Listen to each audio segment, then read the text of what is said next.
Yeah, man. They said Puffy went to rock Coco on the coach with a kettlebell. All this shit started since Drake, man. He be wanting to fuck everybody up. Yeah, man. I'm counting the bail money right now so I can get him. Before he fuck me up, I'm scared to death around here.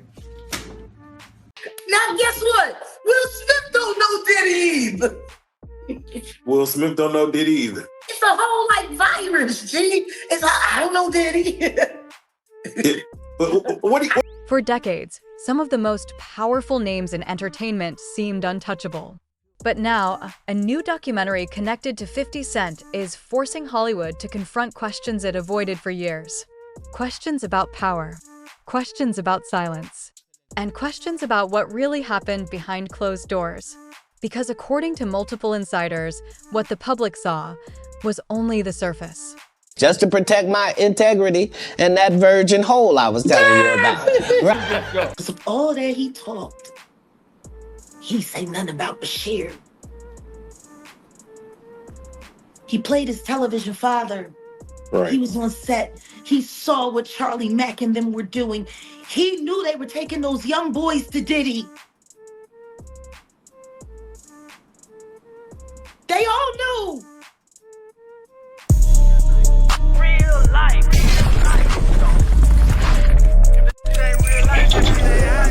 It ain't real life. Just say real life street star. You know what time it is. He's telling the truth. Mm-hmm. Yeah, he's saying that that Hold on just 1 second. Please go ahead. Security. 1 second. Mm-hmm.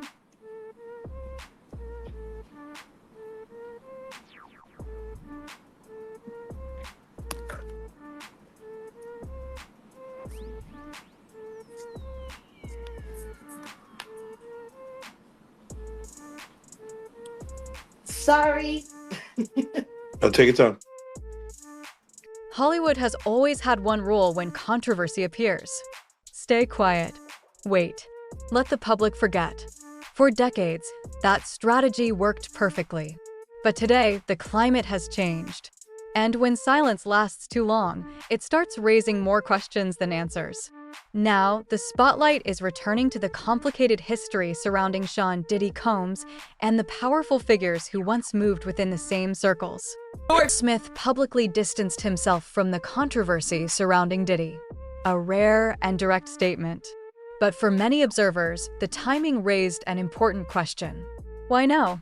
Because in Hollywood, distancing yourself from controversy isn't just a statement. It's positioning. 50 Cent is no stranger to sharing his opinion on public celebrity news online. Most recently, he's posted about Will Smith and Jada Pinkett Smith, as well as the accusations that Cassie made against Diddy. 50 posted this selfie today. In the caption, he says, "Damn, brother love, brother love, brother love. You out here looking crazy as a mother blank. LMAO," and then he tagged his brands, of course. And before that, he also posted this TMZ headline, which states that Jada Pinkett Smith has two simple words for the man claiming that Will Smith had blank with Dwayne Martin. In case you don't know, the simple words she told TMZ were, "We suin'." Jada has publicly denied the accusations that Will Smith had any sort of relations like that with Dwayne Martin or any man, and Will Smith's team has also denied this. But 50 posted the headline, and in the caption he says, "LOL, who did this? What the F is really going on, man?" And of course, he hashtags his brands once again. The Will Smith and Diddy stories were not on my bingo card for this year. Of course, the Diddy accusations are very serious, but to be honest, it wasn't that shocking to a lot of people. When you were dating J-Lo, Will Smith and Jada tried to pick her up on a threesome and you were gonna beat up Will Smith. Is that true?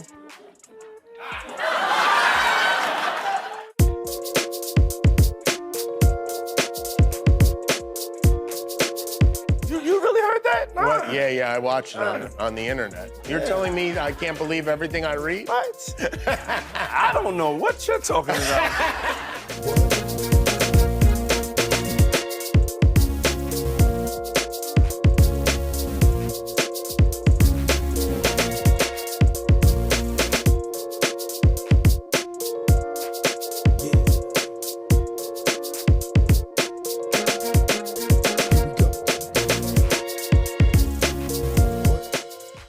When the public conversation shifts, every past moment gets re-examined.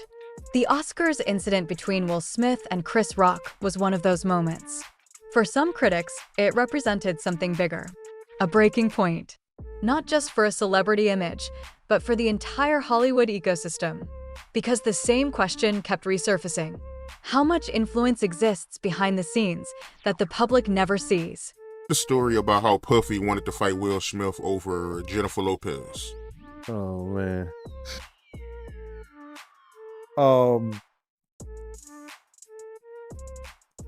We were at a birthday party that I think either Matt Damien was giving for Ben Affleck. It was just a little gathering. It was at the Four Seasons. Will Smith and his sister and her husband, we were all sitting on this side of the room. Matt Damien, Ben Affleck, Jennifer Lopez, Puff, Will Smith, and Jada, and they was sitting on the other side of the room.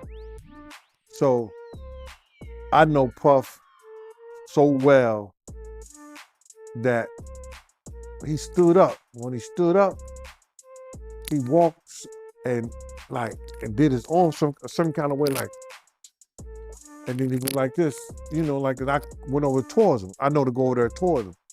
So I go over towards him, and he said to me, he said, yo, I think Will and Jada is trying to scoop up Jennifer. Over the years, various insiders have described strange encounters, private parties, and unusual situations surrounding Diddy's inner circle. Some claim the environment around powerful figures in the music industry blurred boundaries between business, fame, and personal control. But the key theme repeated across many stories isn't a single shocking moment. It's a pattern of power, influence, and... My apologies. Yeah, no, take your time. No, I just, ever since Mar-a-Lago, I don't think people really understand what my life has been like, so. No, I totally understand. And, it's you just said something as far as things that, people take things you say out of context, and the things that you say are important. It seems like, you spoke on Will Smith on our platform. Mm-hmm. And at the time he was very quiet, but now he just recently dropped an album to where the intro song called Barbershop, he addresses, sounds like things that you brought or you were bringing to light, to where the rumors about him, the things about him and his wife, he's addressing them on this album. Do you In high-profile entertainment circles, access is everything. The closer someone stands to power, the more they benefit. But proximity also creates something else: awareness. And when awareness grows, silence becomes a decision. I never slapped Chris. I'm not watching the movie. It's not happening. You don't understand. Do you understand why he slapped Chris? Did you see in that moment from probably what he was dealing with? What was he dealing with? What the fuck was he dealing with? Something made him slap his brother. No, something didn't make him snap anything. He laughed at that bad joke that Chris said like everybody else. And then Jada looked at him and it was like the Manchurian Candidate. Not the Manchurian. Real life. If that shit ain't real life, it ain't real life. Just ain't real. Real life street stars. Know what time it is. Now I have to ask before we get out, because I don't want to forget it. Your earrings just reminded me Black Power, Black Excellence, and I just need your take on it, because Emancipation comes out in 1 hour. Came out December 9th, which is today's the 9th, right? That's such a fucking below the belt fucking question. No, but I just got It's the only below the belt question that you asked, because you already know the. This is where 50 Cent enters the story. Known for his blunt commentary and long-running rivalry with Diddy, the rapper has been vocal for years about what he calls Hollywood's hidden power structures. Now, through a documentary project, those conversations are being organized into something more structured. Not just rumors, a timeline, a narrative, and documentation from people who say they witnessed the industry from the inside. I want you to stay close, because I'm a snuffer.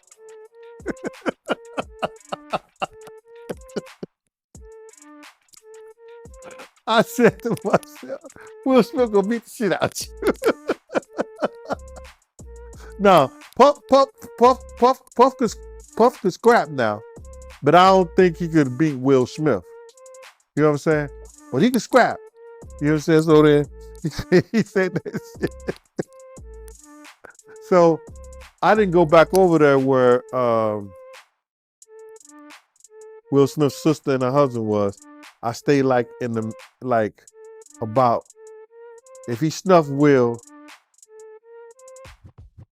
I could move slow enough that Will could probably get 2 or 3 punches back in.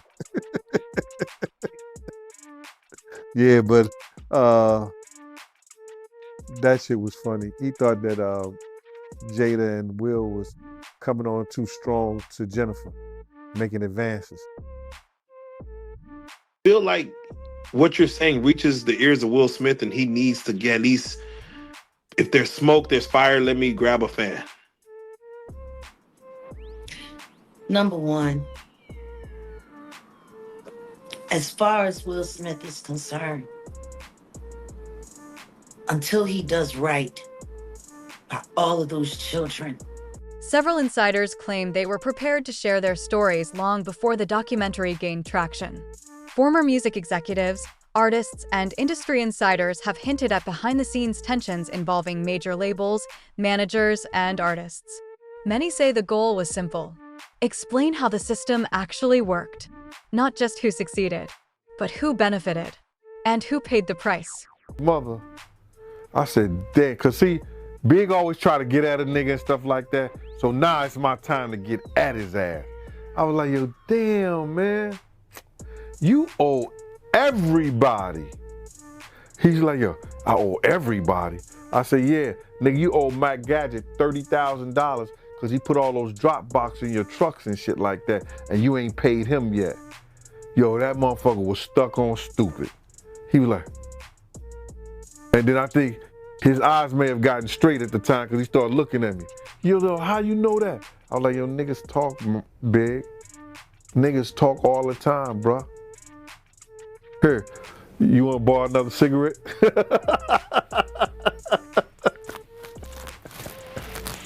He said, that's all right. When I sign these contracts, I'm going to shut niggas up. I'm going to shut niggas up when I sign these contracts. I said, yeah, you got to sign the contracts first, though, Big. He said, yo, he said, 62 million, nigga. You know what I'm going to do with that? During interviews connected to the documentary discussions, one comment stood out. Instead of naming celebrities, the answer pointed somewhere else. The families, the mothers.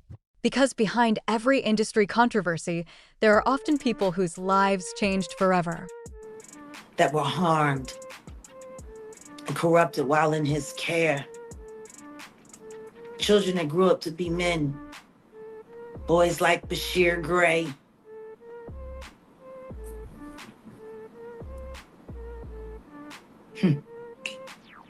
August Alsina.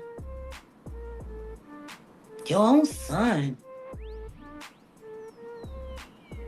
Like, your own son.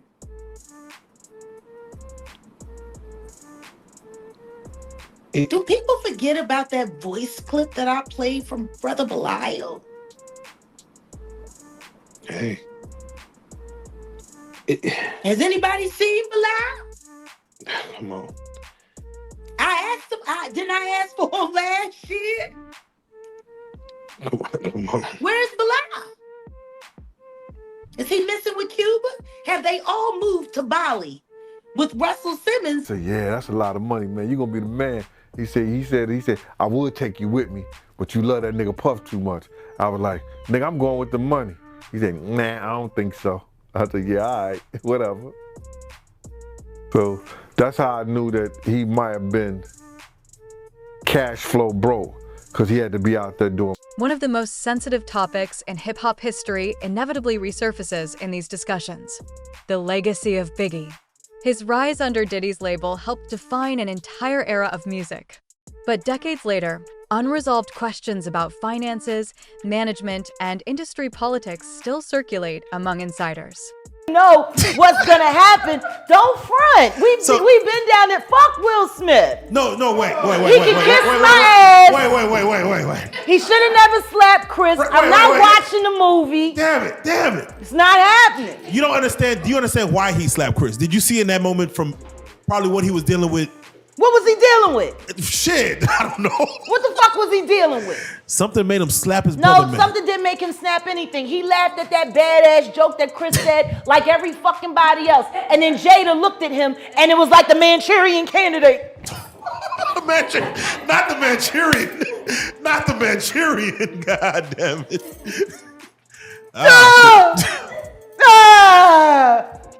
That's what the fuck happened. I thought there's a legion of women who said, I'm glad for Puff album to get that money. Because he was going to go to London because they was giving him 25 G's to go over there. And it was just for press. It wasn't for no performance or none of that. All he's going to do to meet the press over there. Puffy, man. Puffy, Will Smith, and Jada Pinkett. What was the incident that happened between the two of you? Matt Damon was giving Ben Affleck a little birthday celebration at More recently, attention intensified after reports surfaced about law enforcement investigations tied to Diddy's properties. Authorities allegedly seized numerous items during searches, but speculation quickly filled the gaps. And in a social media-driven era, rumors spread faster than facts. The result? A new wave of scrutiny around one of music's most powerful figures. And Kevin Lyles.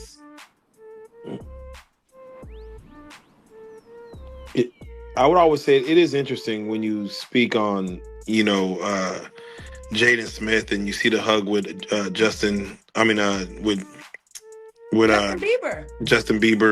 and then for Bashir, you see him all of a sudden fighting over Sydney Starr with Eddie Winslow.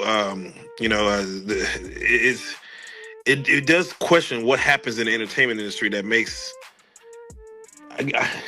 someone go into just being very close with men on men contact. It's interesting, I'll say the least. You want to know the thing that bothers me most about Bashir Gray?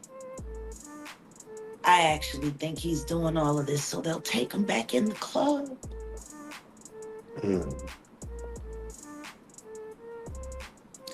And they're not. They're gonna keep. According to industry insiders, the documentary's success isn't surprising, because for many viewers, it doesn't just focus on one person. It explores something bigger: how power works in entertainment, how narratives are controlled, and how stories stay buried for years, until someone decides to connect the dots. The Four Seasons. So it was a Sunday, so me, Jen, and Puff went over there to the little celebration. So I get in the joint and I see Will Smith's sister.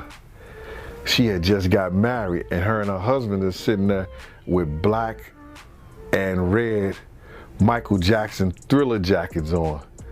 And they both had them on.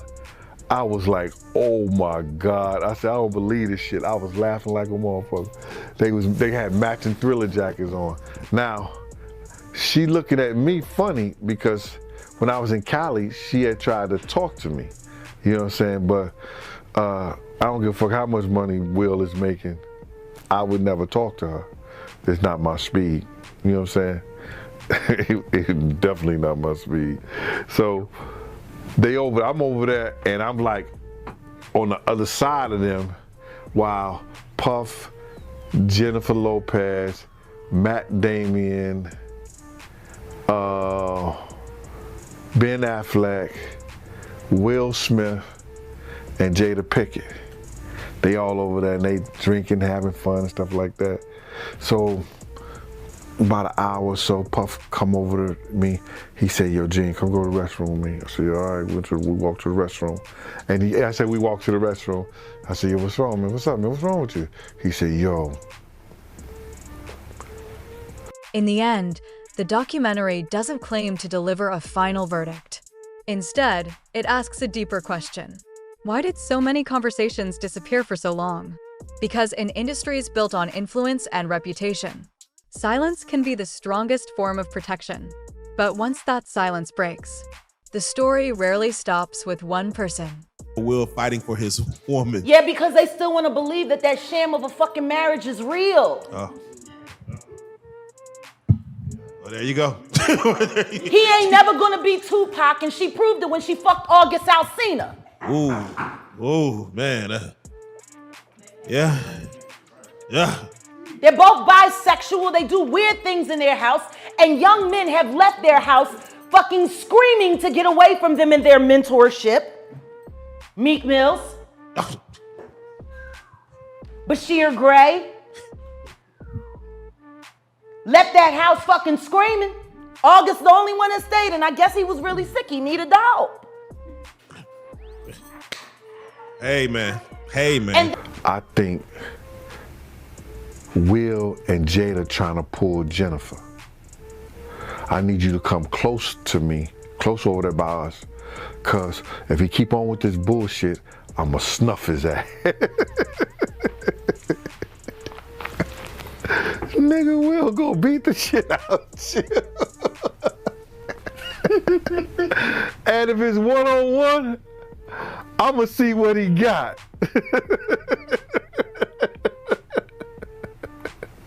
He said, Jada ain't playing, man.